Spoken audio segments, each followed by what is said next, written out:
जय श्री राम, जय भारत। रामम राघवम रणधीरम राजसम।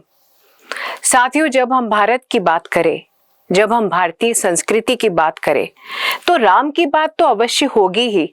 राम की बात तो स्वतः ही होगी, क्योंकि राम हमारी संस्कृति का अभिन्न हिस्सा है। भारत की पहचान है राम। भारत के हर क्षेत्र, गांव, शहर, ढाणी, बस्ती, हर जगह मिलेंगे राम। और इतना नहीं, विश्व के बहुत सारे देश हैं जो राम के प्रभाव से अछूते नहीं रहे हैं, और इसके प्रमाण भी हमें अन्य देशों में मिलते हैं। तो हम बात करेंगे उस राम की जो हर हृदय में बसते हैं। हम बात करेंगे उस राम की जो हम सबके प्रिय है। तो अचीव के इस कार्यक्रम रामम राघवम में बात करें राम की। राम को पहचाने, राम को समझे और राम से सीखे। जय श्री राम।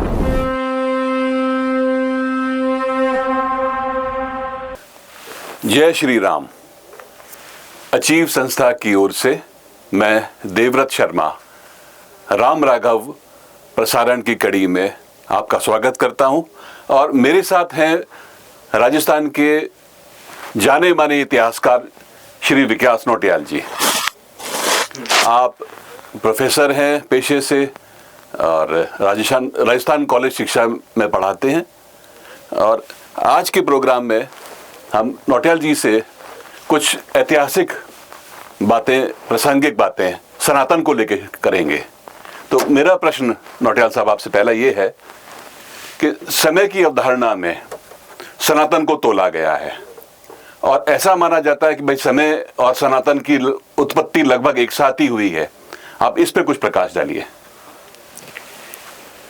देखिए, जब हम सनातन शब्दावली की बात करते हैं जी, जो हमारे लिटरेचर में आता है, तो जैसा कि कहा जाता है कि यह शाश्वत है, तो इसका जो आधार है वो हमने खोजा वैदिक लिटरेचर में है। वो पहले से था। लोग कहते हैं कि लाखों साल पुराना कैसे हो गया सनातन।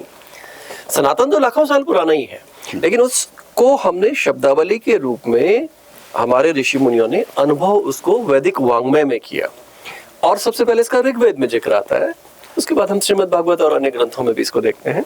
तो जो आपने समय की बात की, ये अपने आप में एक बहुत जटिल अवधारणा है कि समय के साथ इसको जोड़ करके हम किस रूप में प्रस्तुत करें, क्योंकि आज एक सिद्धांत मल्टीवर्स का भी आ चुका है, लेकिन ये मल्टीवर्स भी हमारे यहाँ पर जब हम बात करते हैं तो उसके लिए शब्द आता है अनंत ब्रह्मांड। तो अब इस अनंत ब्रह्मांड को, मल्टीवर्स को एक्सप्लेन करने के लिए समय को किस रूप में लेकर आए, देखिए समय बताएगा। हाँ, मैं ये कहना चाह रहा था, जैसे कि अब ऋग्वेद की तारीख की आकलन करना तो शायद संभव नहीं है, वो समयातीत भी हो सकता है, पर आप राम के जन्म से शुरुआत कर सकते हैं, क्योंकि राम को हमने सनातन का पर्याय ही माना है। जी, जब हम राम शब्द की बात करते हैं तो ऐसा नहीं है कि राम शब्द, जैसा कि बात के स्कॉलर्स ने बोला है कि बहुत बात का शब्द है। राम शब्द वैदिक वांग्मय में भी है, अदर लिटरेचर में भी है, और जैसे जैसे हम इसकी जो निर्गुण संकल्पना है, निर्गुण संकल्पना उपनिषदों में आती है। रमंती से रम जाना, और रम जाने से मतलब क्या है? जैसे आपने शुरुआत का प्रश्न जो था वो एक तरह से पूरे ब्रह्मांड जगत से संबंधित प्रश्न था, तो इसको अगर हम राम से जोड़ते हुए करें तो बात यह आती है कि जिसमें रम जाए। रम उसमें तब जाएंगे क्योंकि राम नाम की 10 से ज्यादा अवधारणाएं हैं, 10 से ज्यादा व्याख्याएं हैं। तो उसमें से एक जो सबसे महत्वपूर्ण है वो ये है कि उसमें रम जाना। अब रम हम किस में जाते हैं? रम हम उसमें जाते हैं जब हमारे इस जो पंचभूत तत्व है इसके अकॉर्डिंग एक इक्वेशन फिट होती है, उसके अकॉर्डिंग रमने की बात आती है। तो राम के साथ रमने की बात हम दो धाराओं के रूप में देखते हैं। जो पहली धारा है इसको हम निर्गुण धारा के रूप में समझते हैं। जब आपने देखा है कि कबीर दास हैं, वो भी राम की बात कर रहे हैं, वो कह रहे हैं कि दशरथ का बेटा नहीं है, पर राम की बात वो कर रहे हैं। और वो एक बात और कहते हैं कि राम उनका हर घट में विराजता है। नहीं, वो तो जैसा आप राम के लिए कह रहे हैं, शिव के लिए भी कहा गया है। शिव के भी इसकी भी दो धाराएं हैं। शिव के लिए भी जैसे कश्मीर शैविज्म में वो पूरी तरह से निराकार शिव की अवधारणा कर रहे हैं जी, और बिल्कुल। शिव को देवता के रूप में बनारस में या नॉर्दर्न इंडिया में और तरह से उनको मनाया जाता है। तो अपन इस चीज को यहाँ पर रखते हुए क्यों ना राम के जन्म की तिथि की बात करें। देखिए, राम के जन्म की तिथि इतिहास के हिसाब से अभी स्पष्ट रूप से कहना बहुत मुश्किल है, लेकिन एक प्लेनेटरियम सॉफ्टवेयर है, उसके आधार पर लगभग 12,000 साल ईसा पूर्व राम के बारे में कहा गया है कि राम का जन्म हुआ। तो क्या नक्षत्रों के आधार पर कहा गया है? नक्षत्र विज्ञान के आधार पर है। उस पीरियड के जो नक्षत्र बताए गए हैं उसके आधार पर। तो आपका ये मानना है कि ऐसे नक्षत्र दोबारा नहीं हुए फिर कभी 12,000 साल उस तरह के नक्षत्र, क्योंकि नक्षत्र विज्ञान के हिसाब से जब हम बात करते हैं तो नक्षत्र सदैव बदलते हैं। लेकिन मैं यहाँ पर एक बात निवेदन आपसे करना चाहूंगा कि जो मेरा विषय है वो इतिहास है, और इतिहास इस ब्रह्मांड विज्ञान के लिए बहुत छोटा है। ठीक बात है। आज तक हम जो इतिहास पढ़ते आए हैं और पढ़ रहे हैं वो 5 से 10,000 साल का इतिहास है। अगर हम प्री हिस्टोरिक काल भी मान ले तो वो भी अपन तो 12,000 बीसी से शुरू करते हैं, 12,000 बीसी से मान लीजिए। लेकिन उसमें भी ये है कि अभी तक हम ऐतिहासिक तथ्य हमें, क्योंकि इतिहास में एक सबसे इंपॉर्टेंट बात ये आती है कि अगर हमको कहीं लिटरेचर में कुछ मिल रहा है तो हमको ये देखना पड़ेगा कि वो कहाँ से कंफर्म हो रहा है। क्या वो किसी आर्कियोलॉजिकल सोर्सेज से हो रहा है, क्या कोई न्यूमिस्मेटिक सोर्सेज से हो रहा है, या किसी अदर सोर्सेज से हो रहा है। और आज हम ये बात करते हैं कि अभी बड़ी आपको आश्चर्य होगा कि अभी तक इतिहास हम 10% जानते हैं। हम इतिहास भी पूरा नहीं जानते। हम अपने आप को इतिहासकार कहने का दावा करते हैं कि, लेकिन नहीं, हम छात्र हैं। नहीं, यहाँ तो पहले तो बहुत सारे इतिहासकार थे, आज से 20 वर्ष पहले, 50 वर्ष पहले, वो जो ठोक बजा के कहते थे कि साहब नहीं, ये तिथि ही आर्यों ने हिंदुस्तान का इन्वेजन किया 1500 बीसी के आसपास। तो उनके पास कहाँ से तत्व थे? देखिए, इतिहास, एक मैं यहाँ पे एक चीज और स्पष्ट कर दूं आपको, इतिहास और हिस्ट्री दोनों थोड़ा थोड़ा डिफरेंस है दोनों में।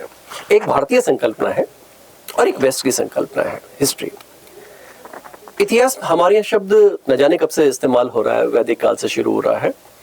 और ये बात सच है कि जैसे जैसे हम टेक्निकली डेवलप हो रहे हैं, जैसे जैसे हम खोज करते जा रहे हैं, वैसे वैसे हमारे पास संसाधन ज्यादा होते जा रहे हैं। जब संसाधन होते जा रहे हैं ज्यादा, तो हम उसके इंटरप्रिटेशन का तरीका भी हमारा बदल रहा है। अब आप सोचिए, आज से 100-150 साल पहले हम वेदों को ही जानते थे। हमको ये पता ही नहीं था कि हमारे पास तो इतनी बड़ी इंडस वैली सिविलाइजेशन है। तो हमारे पास जो पुरातत्व विज्ञान आया, साइंटिफिक जो टूल्स आए, इन्होंने हमको पीछे को समझने में हेल्प की। तो जैसे अभी तमाम एक्सकवेशंस हुए हैं, उत्तर प्रदेश में बहुत सारी साइट्स मिली हैं। आपने ये कच्छ में और द्वारका में भी एक्सकवेशंस हुए हैं, तो वहाँ ऐसा मानना जाता है कि 8,000 बीसी तक की चीजें आपको मिली हैं। वो ये बात कितनी पुरजोर तरीके से आप कह सकते हैं? ये बात अभी, क्योंकि ये वाली जो बात है ये करीब 2 से 3 दशक के बीच का पुरातत्व विज्ञान है, जिसको हम मैरीन आर्कियोलॉजी बोलते हैं। तो इस मैरीन आर्कियोलॉजी के बेसिस पर हमने चाहे ये जो आप द्वारका की बात कर रहे हैं, और कोई और ऐसा प्लेस है जहां पर हम ऐसी स्टडी कर सकें, तो ये अब डेवलप हुआ है। ये भी हो सकता है कि अभी आने वाले समय में इससे और बेहतर और कुछ बेहतर हो। चलिए, मैं आपको यहाँ रोकते हुए अपन बात करते हैं बहुत सारे रामायणों की। देखिए, वाल्मीकि जी का नाम तो सबने सुना है, तुलसीदास जी का सुना है, कंबन रामायण की अपन जिक्र करते हैं, आध्यात्मिक रामायण है। इस तरह से ना जाने कम से कम 300 से अधिक रामायण है।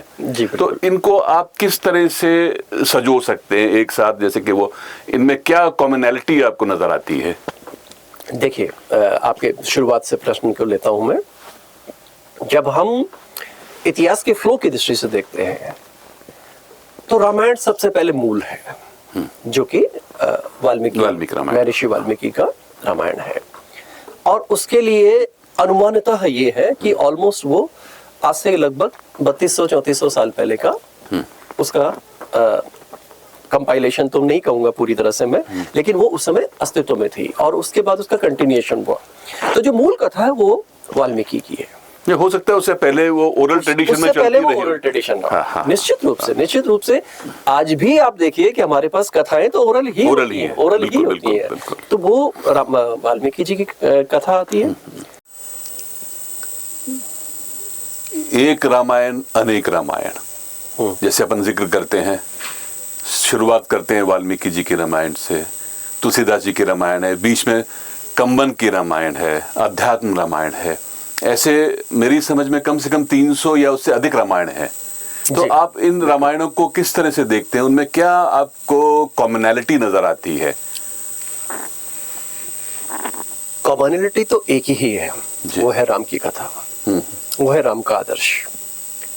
लेकिन जब हम इतिहास के पॉइंट ऑफ व्यू से देखते हैं, तो जैसे मैंने पहले आपसे निवेदन किया कि लगभग 3200-3400 साल पहले का वाल्मीकि जी का मानते हैं, और उसकी फिर एक निरंतरता है। उसकी निरंतरता इस रूप में है कि ईसा पूर्व यानी कि आज से लगभग 2000 साल पहले जो इंडियन कल्चर था, भारत की जो सनातन संस्कृति थी, उसका प्रसार सेंट्रल एशिया यानी कि मध्य एशिया है, साउथ ईस्ट एशिया है, इन जगहों पर होने लगा। और इस सांस्कृतिक प्रसार की पूरी प्रक्रिया में राम की कथा या राम के वो जो आदर्श थे, उन आदर्श का भी प्रसार हुआ। और ये एक जिसको हम कहते हैं कि पूरा ऑल इंडिया, नहीं, अपन नेशनल इंटीग्रेशन की बात करते हैं तो अपन ये कह सकते हैं कि राम वो जो धुरी है जिससे वो नेशनल इंटीग्रेशन समय पर समय हर प्रांत में अपने अपने स्वरूप में लोगों ने उसको प्रदान किया।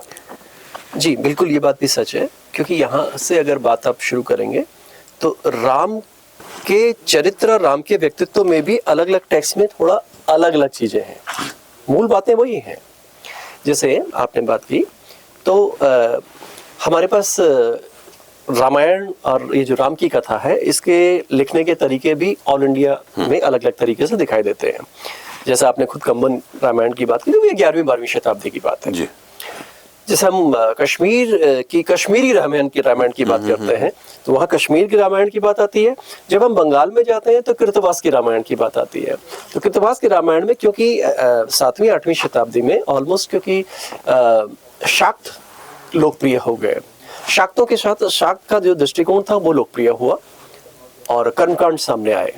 तो आप देखेंगे कि रामायण में वो कर्मकांड नहीं है, रामचरितमानस में वो कर्मकांड नहीं है जो वो हम कृतवास की रामायण में देखते हैं। इसी तरह से जब हम असमीज में जाते हैं, उड़िया में जाते हैं, तेलुगु में जाते हैं, इवन राजस्थान में 15वीं-16वीं शताब्दी में रामायण लिखी गई। हम में से बहुत कम लोग जानते हैं कि यहाँ भी रामायण लिखी गई। और यहाँ तक आश्चर्य की बात है कि 18वीं-19वीं शताब्दी में उर्दू में रामायण लिखी जाने लगी।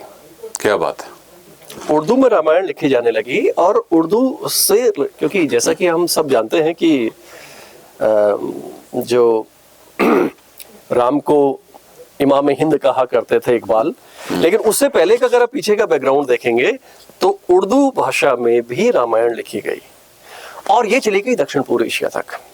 आपने अंगूर वाटर सारे वो बिल्कुल, उनके तो आर्कियोलॉजिकल प्रमाण हमारे पास है, न्यूमिस्मेटिक्स हैं, पूरे स्मारकीय प्रमाण, मंदिर आज भी मौजूद। अच्छा, एक चीज मुझे बताइए आप, जैसे जिस तरह का एक इंटीग्रेशन की बात अपन इस तरह से कर रहे हैं कि तमाम एक रामायण अनेक रामायण, ठीक उसी तरह से जब मूल कथा में श्री राम का दक्षिण की तरफ जो मूवमेंट होता है, उस तरह से किस कड़ी दर कड़ी वो लोगों को जोड़ते जा रहे हैं, किस तरह से वो कबीलों को वो अपने साथ ले रहे हैं, वो भी एक न एक इंटर कम्युनिटी सौहार्दपूर्ण वातावरण बनाना, लोगों को एसिमिलेट करना। लोग उसको आर्यन इन्वेजन की बात करते हैं, पर मैं उसको उस दृष्टि से नहीं मानता, क्योंकि आर्यन इन्वेजन की जो अवधारणाएं हैं वो पूर्णतः ध्वस्त हो चुकी हैं। अपन एक कल्चरल मूवमेंट की तरह इसको देखते हैं, तो आप इसको किस तरह से देखेंगे? देखिए, आप बिल्कुल ठीक कह रहे हैं, लेकिन जब हम इतिहास में विश्लेषण करते हैं तो वहाँ पर जब दो सभ्यताएं, दो संस्कृतियां आमने सामने आती हैं, तो हम वहाँ पर